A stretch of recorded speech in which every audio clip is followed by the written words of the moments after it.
We're going to call the meeting to order.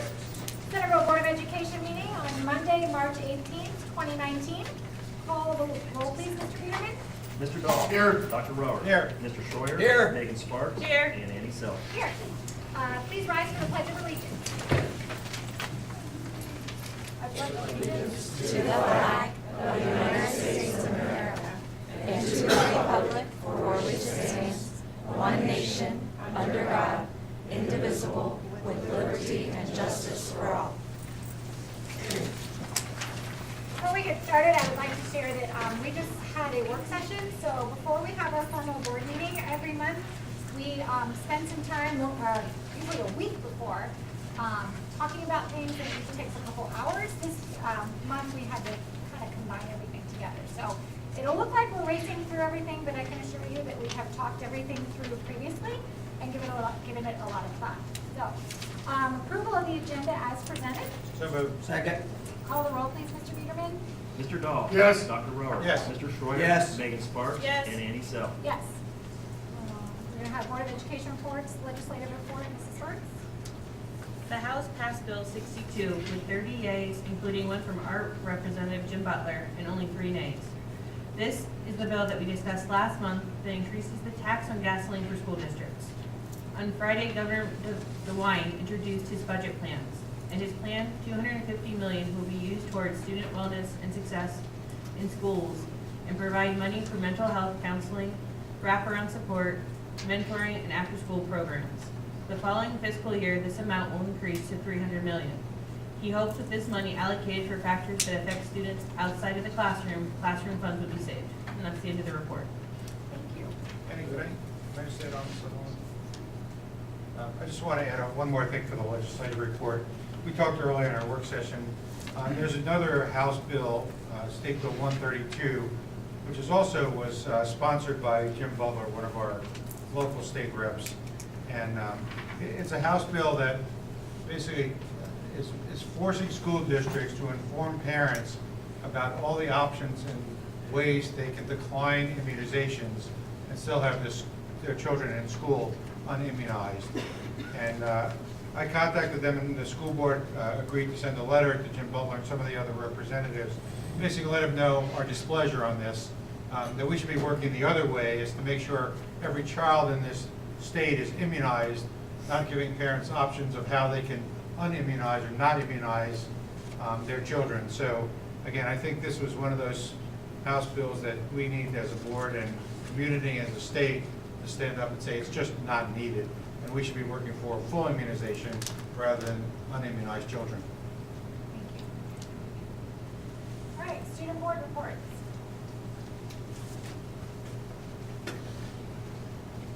And we're missing Ben Thomas. He's over in the band tonight.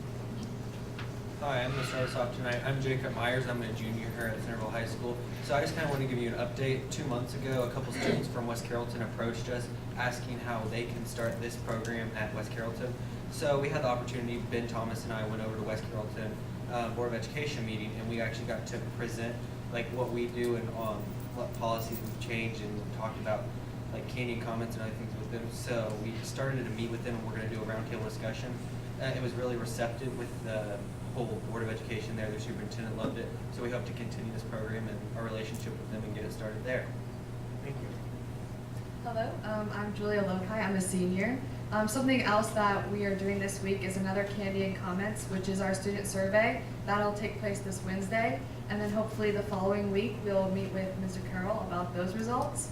And also Mrs. Self came to talk to student council, and we're hoping to get them more involved in all of our activities and hoping to get more hands to help. Hi everyone, I'm Ben Campbell. I'm a junior with the other student board reps. And recently, about last month, we got in contact with the state superintendent when he was visiting local school districts, including Centerville High School. He pulled us out of class and we had a brief discussion with him, and the Ohio Department of Education shot a video with us talking about the student board rep role, and I think it's proven to be, I think it's been proven so far throughout the state that it's beneficial and that it's gotten some good publicity in terms of like actually pursuing it. So I think in our role as student board reps, part of it is to advertise the position and to ultimately gain a larger role of the student voice in the day-to-day affairs of those policies which affect them. So if we start advertising on a statewide basis, and if we get this type of recognition on a statewide basis, then I think we're ultimately working toward a better end. Thank you. And hats off to these kids. They've been invited April 8th. We're hoping to take our little field trip, and we've been invited to the Ohio Board of Education meeting. They're going to make a presentation. They wrote a very nice statement about how they feel about testing and the time it takes out of their classroom time with all the testing. So it was pretty nice what they wrote. Very thoughtful. I would like to add on the tail end of that, I work with these kids a lot about mental health, which will segue into what we're going to be seeing with the counselors. But these kids have done phenomenal work with our student body at the high school, and they brought a lot of things to the attention of administration. I had the opportunity to attend the Coach Hall Foundation Safety Summit this past Friday, and I just want to share with everyone, I shared at the work session, that our district is doing a really good job. We still have work to do, but everyone does. Unfortunately, safety also costs money, but what we're doing right now is very effective with our SROs, teaching people to watch for mental illness. We would like to talk, we're going to talk with the student council about the Sandy Hook Foundation has a program, See Something, Say Something, and it's for all levels of students, and we're hoping to start it with the high school, and then hopefully it'll go on down to middle school and elementary schools, and we could possibly work with counselors. The entire program is free. So I'm going to get a meeting scheduled with their Ohio outreach resource person with the kids, and we're going to see what we can do, and then we're going to combine the student council. But I do want to give credit to Dr. Henderson. He's listened and he's taken things back that the kids have brought back, and I think that we're doing a really good job with safety up to this point. So thank you. All right. I think that's that. All right, we're going to go on with the Board of hearing of the public. The Board of Education provides this as a convenient opportunity for public comment before any official action is taken. The Board President will ask if anyone would like to address the Board. Adult speakers are requested to address the Board from the podium. State their name and address, and students, minors, only need to state their names. We ask that all who speak to limit their comments to no more than 3 minutes, as the Board does have pre-scheduled reports and action items on the agenda. The Board will listen to all who speak, but generally not engage in discussion or dialogue at this time. Matters requiring follow-up will be directed to the superintendent. Individual board members can be contacted for a set meeting appointment, and written correspondence can be mailed to the board's office. Do you have anyone that would like to speak today? Okay. All right, we're going to go on to the superintendent's report. Thank you, Mrs. Self. Our first report tonight is we have a group or a team of 9 of our counselors here, a great team that are going to come up to the podium and use a PowerPoint presentation and make a brief presentation to you. So I'd like to have all of them to come up.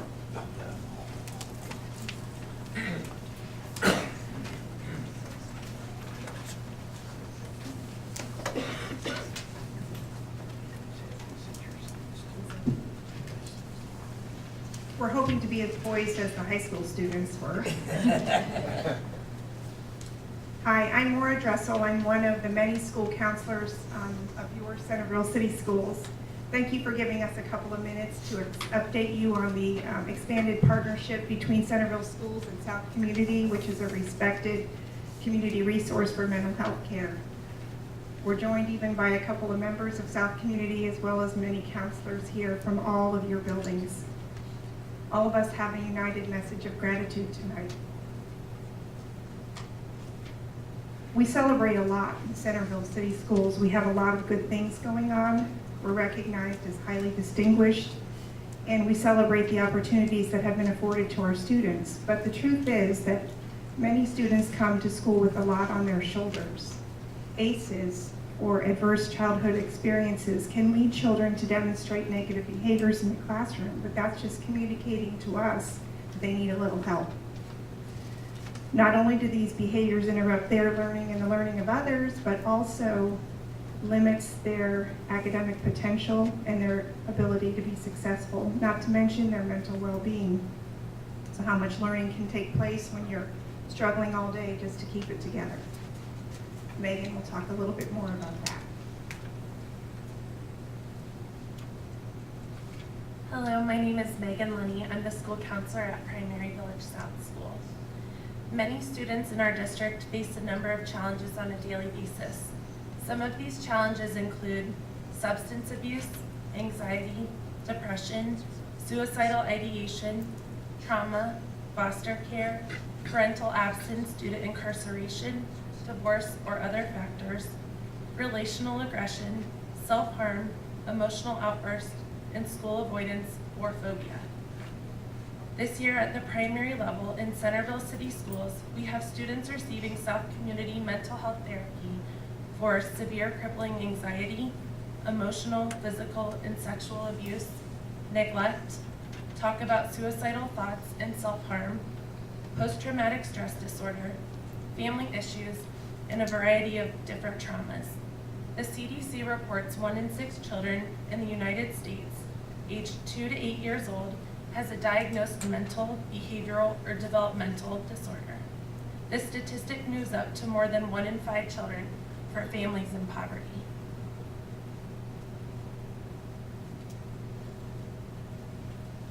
Hi, I'm Kathy Niekamp. I'm the school counselor at John Hull Elementary. Following a response to intervention model is necessary for both our academic and social emotional needs of our students. That model has 3 tiers of support. Tier 1, our teachers and counselors in the building are helping to build classroom communities. We're holding grade level and building-wide PBIS meetings, zones of regulation. Tier 2, counselors are offering one-on-one or small group counseling, student intervention plans, and 504 accommodations. In addition to that support, we know that some of our students also need additional layer of that mental health counseling through South Community.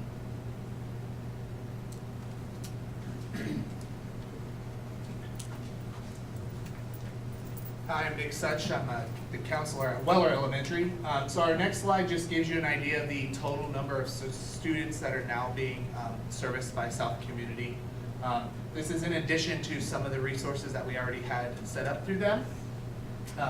So you can see, and it's very important, we have one of our highest levels is at the elementary schools. Early intervention is key.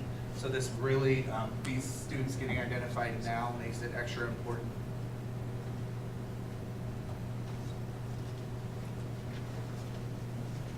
Hi, I'm Arlene Petty, and I'm the counselor at Watts Middle School.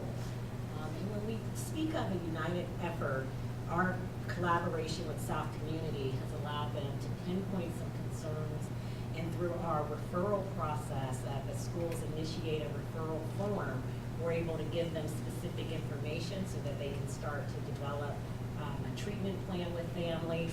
Through their intake process, when they meet with them, they're able to get more information as well as clarify any of the points that we've expressed as concern. And then older students are also able to self-identify what areas they feel they need to work on.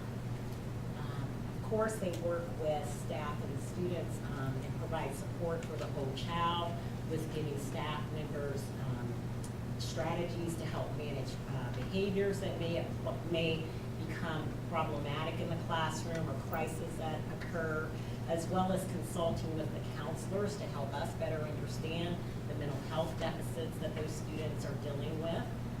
And then they connect the guardians or parents with wraparound services, not just through their agency, but I know our therapist has done a great job of giving me some resources on things in the community that may be applicable for our families.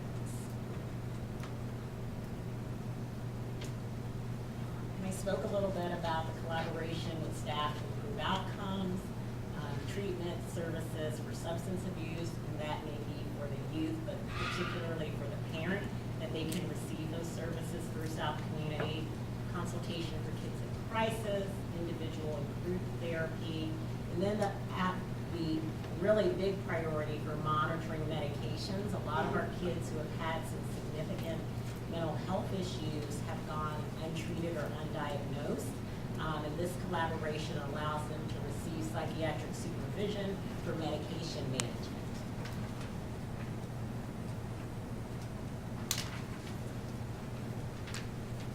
Good evening, I'm Beth Myers, and I work here at Centerville High School. So who experiences the greatest impact? First of all, the students do. This small, fragile population of students is getting the mental health services they need and where they need it most. Secondly, our teachers they still care. They're still able to do their job. They're still able to support those students that are struggling, but also our counselors. And our counselors are still able to guide students to practice self-care, emotional regulation, and problem-solving skills. And I think lastly, and not leastly, is that we now work with confidence in a partnership of support, knowing that struggling students and families are getting the help that they need. And finally, we work with the confidence and appreciation that our administrators give us a voice when we are having discussions about how we can better serve our students. And we feel like we're working better, teaching our students how to manage adversity and their strong feelings and how to navigate life's challenges, as well as how to be hopeful about tomorrow. So thank you for supporting this continued partnership. And at this time, we're welcome any comments or questions. I have one. The numbers that you brought to our attention, I know we hear about a lot, that Centerville is not like that. We don't have these type of kids. This is not happening in our school. I'm glad you all brought it home that we do have children as low as the primary level, kindergartners, first graders, not only needed or getting the help that they need. And it's something that we need to really acknowledge, first of all, and then really continue to deal with, because it's so important, not only for their development, the development of all the kids, because as you mentioned, when they're in the classroom, they're being disruptive, it's hurting everybody. But it's really good that you guys are doing this and identifying it, and I think we need to do more, not do less. Thank you. We agree. Thank you. Just a couple of things. Being a pediatrician, needless to say, I see this as much as you do. Your numbers are striking and glaring, and I think a lot of people may not believe them, but they're real. The incidence of mental health is, over the last 10, 15 years, is skyrocketing. Why? Who knows? I mean, people have theories of why, but you guys are on the front line of doing this, which is great. A couple of questions I have. With the South Community Mental Health Program, we're having a lot of switching over from, and it's under Kettering's umbrella, correct? South Community? Or no? I don't think so. No. No, it's separate, okay, good. Do you guys get permission or keep in touch with the primary care providers, not the psychiatrists, but primary care providers who may be the ones, in the reality, they're monitoring the medication, not psychiatrists? The reality of the situation in our area is there are not enough psychiatrists, there are not enough people that are prescribing and diagnosing and treating these kids, and it typically falls back on the primary care provider. It would be nice, if you haven't, is to consider getting consent from these parents and sending reports to the primary care provider that may not know anything that's going on with these families that you're picking up that we don't know about. If you're not doing that, really, I think that would be a good thing. Communication, collaboration is what's important, and getting these kids treated is more likely to happen in the primary care office than it will through a psychiatrist that's referred by the South Community Mental Health. So I don't know if you're doing that or not, but that would be a South great... Community could probably address that better than we, but I do agree that it's important that we make that a priority. So consider it a priority on our part too. I think a lot of times, at least in my experience, the only time that we have typically provided feedback to those primary care providers is if they have asked us to have teachers complete behavioral assessment rating scale. Right. And so then that's when they've gotten some pieces of that information. Yeah, most of those tend to be with the ADD, ADHDs, that sort of stuff, not truly the anxiety, depression, mental health, suicidal stuff that we may not know about. So, I mean, it's those things. When you're working on the IEPs and doing those evaluations, and we all get that. But the other stuff we don't get. That's what I think we're missing sometimes from the primary care side. So on the other side of that, I would like to thank you so much for what you do, because Dr. Ward, being a pediatrician, and I see the other side of it because I'm a pediatric trauma nurse at Children's. So I see when the kids end up in our psych rooms and we can't place them. And so people, like Mr. Dahl said, people don't realize we're not an insulated community here, that mental health is everywhere. It's does not discriminate. And we're now seeing kids as young as 4 that are coming in with anger aggression issues, with bipolar, schizophrenia. It's a gamut. And so parents are struggling, and I love the term that you use. I've never heard it before. Wraparound, what was it? Wraparound services? Yes. Yeah. I love that because to me, I think I'm understanding it that you're all working together. So it's encompassing the parents, the students, former pediatricians as well at some point, mental health counselors. So for years, kids have fallen through the cracks, and I'm hoping that we as a district are doing better about kids not falling through the cracks. And so I want to commend all of you for what you do, because in my almost 28 years of doing what I do in my other life, kids have changed, times have changed. Kids are so much more stressed, they're over-programmed, they don't know how to function, they don't know how to deal with stress. So thank you so much for all that you do. I'm sure I can speak for everyone on that, but yeah, so thank you. Thank you. Thank you.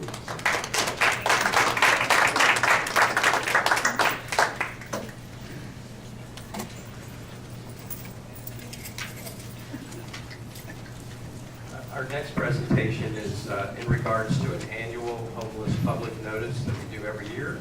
And so I'd like to invite our Director of Student Services, Tammy Garrett. Thank you, Dr. Henderson.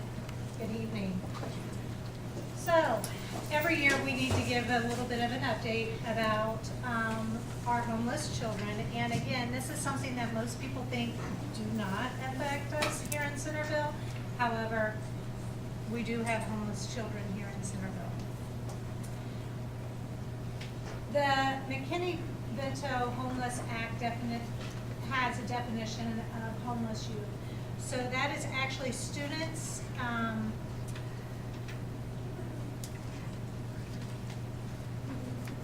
when they lack a fixed, regular, adequate nighttime residence.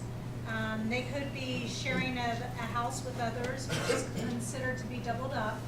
They are staying in a motel or a hotel, have a primary nighttime residence that is public or private place not designed for ordinarily use as a regular sleeping accommodation for humans, are living in cars, parks, public spaces, abandoned buildings, substandard housing, bus or train stations, or similar settings. So as a district, we have some responsibilities. We are responsible for creating and maintaining an educational environment which supports students who are experiencing homelessness. We are required to have a local liaison who acts as the primary support and advocates for homeless students and provides resources. So, our liaison happens to be myself, Tammy Dreher. I have my contact information here. If anyone knows of a family or a situation where you suspect that a child or a family is experiencing homelessness, I just ask you to please contact me, and then we'll get to work to get them some additional help. Any questions? Do you have an idea of how many students that have come through the system? I do. So last year we had 23 students, and this year we are at 32 students currently. How many families is that? Family-wise, I didn't break it down to by family. The vast majority of ours are actually doubled up. So, you know, those are families that are just residing, like, they could be residing with grandma and grandpa, or because they don't have their own place to live. Other questions? Thank you. Okay, thank you. Thank you. Thank you, Tammy. Next, I'd like to invite Dan Tarpey, our Director of Human Resources, to make a introduction. Thank you, Dr. Henderson. Good evening, Board. It's my pleasure this evening to introduce Katie Barker, our Board of Education, and to our community. Katie has been selected as the new principal at Klein Elementary School. She was one of 30 applicants that applied for the position, and she was selected after an extensive and rigorous interview process. And she will replace Miss Shirley Kurtz, who is retiring after 29 distinguished years of service with Centerville City Schools, the last 8 of those as principal at Klein Elementary School. So I would like to just take a moment to publicly thank Shirley for her dedicated years of service to the students, the staff, and the parents of Klein Elementary School. Katie is currently the principal at Nevin Coppock Elementary School in Tip City. Previously to that assignment, she was the middle school assistant principal and athletic director at Tippecanoe, also in the Tip City district. And prior to that, she taught in both Beaver Creek and West Carrollton school districts. So Katie is a Centerville resident and a proud graduate of Miami University. So board and community, please welcome Katie Barker. Thanks. I'm just totally honored and excited to start here in Centerville. The community is wonderful. It's been, I just felt very welcomed. And again, I'm just honored to serve as the Klein principal and excited to get started. So thank you all. Can't wait to get to know you a little more. Thanks.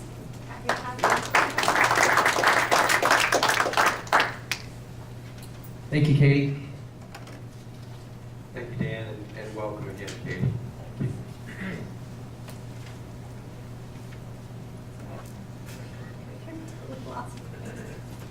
Mr. Peterman, would you like to do the treasurer's report?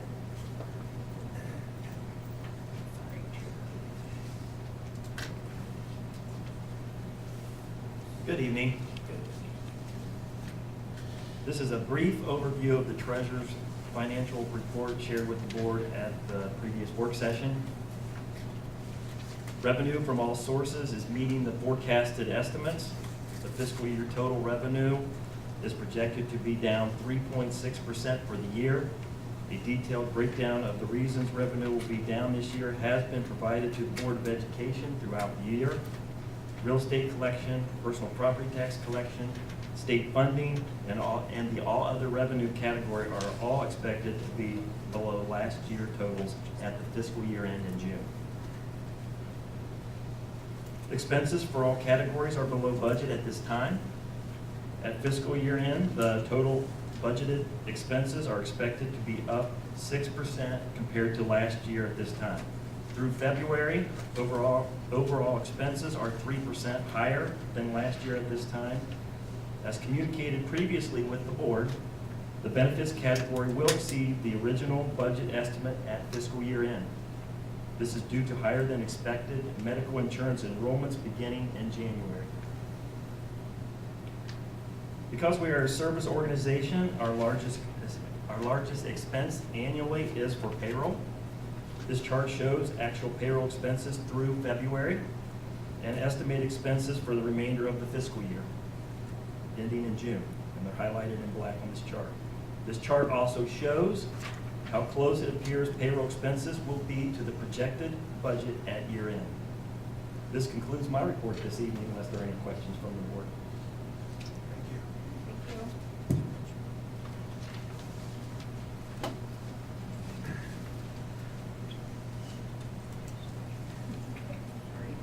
All right, consider approving a resolution accepting the amounts and rates determined by the Budget Commission and authorizing the necessary tax levies and certifying them to the county auditor. So moved. Second. Call for the roll, please, Mr. Peterman. Mr. Dahl? Yes. Dr. Rower? Yes.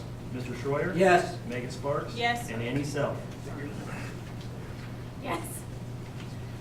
All right, we have to back up because the president made an error. All right. We're going to back up. Treasurer's recommendations. Consider approving the February 2019 financial statements, the monthly financial report, the fund activity report, appropriations report, general funding and spending report, general fund summary comparison, purchase orders including statement number 7 approved by administration then and now, certified by the treasurer and supported by the board resolution totaling $73,973.30. So moved. Second. Call the roll, please, Mr. Peterman. Mr. Dahl? Yes. Dr. Rower? Yes. Mr. Schroyer? Yes. Megan Sparks? Yes. And Annie Self? Yes, we already voted on these. Yep. Consider approving the minutes of the following Board of Education meetings, February 25th 2019 regular meeting. Call the roll, please, Mr. Beederman. Motion. Second. Sorry. I'm just all out of sorts tonight. Okay. Mr. Dahl? Yes. Dr. Rohr? Yes. Mr. Schreier? Yes. Megan Sparks? Yes. And Annie Self? Yes. All right. Superintendent's recommendations. Okay. Just read your own. Okay. All right. Superintendent recommends accepting resignations as listed on Schedule A. The superintendent recommends the employment, change of employment status, or change of contract status for the certificated personnel listed on Schedule B for the salaries, programs, and on the effective dates given.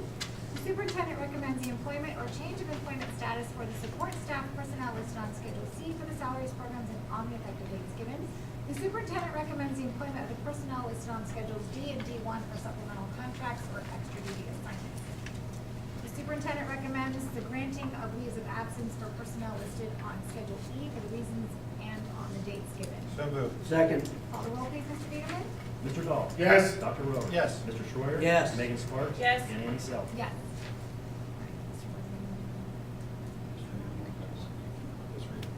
Okay. All right, consider accepting the lowest and best bid for the procurement and installation of classroom HVAC units from Fry Mechanical for a total cost of $523,164. Consider accepting bids and approving the best bid for CHS carpet replacement Phase 3 and award Mr. David Scoring the project at a bid of $257,137. Okay. So moved. Second. Call the roll, please. Mr. Dahl? Yes. Dr. Rohr? Yes. Mr. Schreier? Yes. Megan Sparks? Yes. And Annie Self? Yes. All right. All right. Consider accepting a resolution approving the lowest of 3 quotes to Southern Computer Warehouse for the purchase of 400 Acer laptops to replace outdated teacher computers at the primary and elementary levels at the price of $788.68 for a total of $315,472. So moved. Second. Call the roll, please, Mr. Beederman.